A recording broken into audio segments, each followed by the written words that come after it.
বিদ্যুৎ বিভাগৰ স্মাৰ্ট মিটাৰৰ বিৰুদ্ধে ৰহাত আছু আৰু তিৱা ছাত্ৰ সন্থাৰ ধৰ্ণা।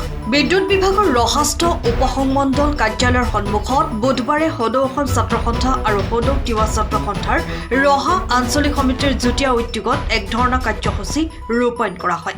বিদ্যুৎ বিভাগে স্মাৰ্ট মিটাৰ সংযোগ কৰি লুণ্ঠন চলাই সাধাৰণ জনতাক মাধমাৰ সোধাইছে বুলি অভিযোগ কৰি এই স্মাৰ্ট মিটাৰৰ বিৰুদ্ধে গৰজি উঠিছে দুয়োটা সংগঠনৰ কৰ্মীসকল।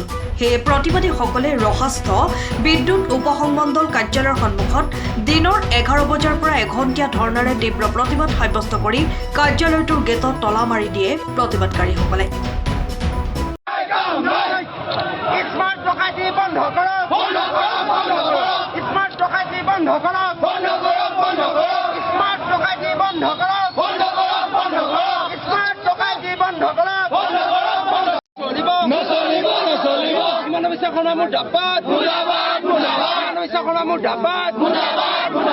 অসম চৰকাৰ হাই হাই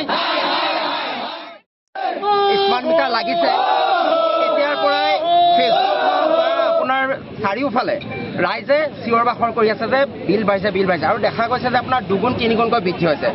যদি জুলাই মাহত 700 টকা, আগষ্ট মাহত 1400 টকা, 1500 টকা, 2000 টকা কেনেকৈ হয়, কাৰোবাৰতো 43,000 টকা আহিছে।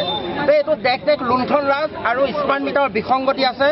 আজি আমাৰ ৰহা অঞ্চলৰ দল সংগঠন ৰাইজ ওলাই আহিছে আৰু আমাৰ ৰাজহুৱা সিদ্ধান্ত গাঁৱত স্মাৰ্ট মিটাৰ লগোৱাটো বন্ধ আৰু তেওঁলোকে যদি স্মাৰ্ট মিটাৰ লগাবলৈ যায় তাৰ কাৰণে যদি চৰম পৰিস্থিতিৰ সৃষ্টি হয় APDSL দায়ী থাকিব, তাৰ বাবে নন্দিতা গাৰ্লছা আৰু হিমন্ত বিশ্ব শৰ্মাৰ চৰকাৰ দায়ী থাকিব। কাৰণ স্মাৰ্ট মিটাৰ হ'ল বিসংগতিপূৰ্ণ আৰু এই বিসংগতিপূৰ্ণ স্মাৰ্ট মিটাৰ আমি ৰাইজে কোনো কাৰণত লগাবলৈ নিদিওঁ আৰু তেওঁলোকক উভতাই পঠিওৱা হ'ব।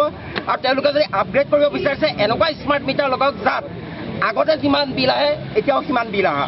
আৰু চিধা কৈছোঁ, যিমান আমাৰ অঞ্চলত স্মাৰ্ট মিটাৰ আছে সকলো বিসংগতিপূৰ্ণ আৰু এই বিসংগতিপূৰ্ণ স্মাৰ্ট মিটাৰ আমি কোনো কাৰণত ৰহা অঞ্চলত লগাবলৈ নিদিওঁ। এইটো আমাৰ সমূহীয়া ৰাজহুৱা সিদ্ধান্ত।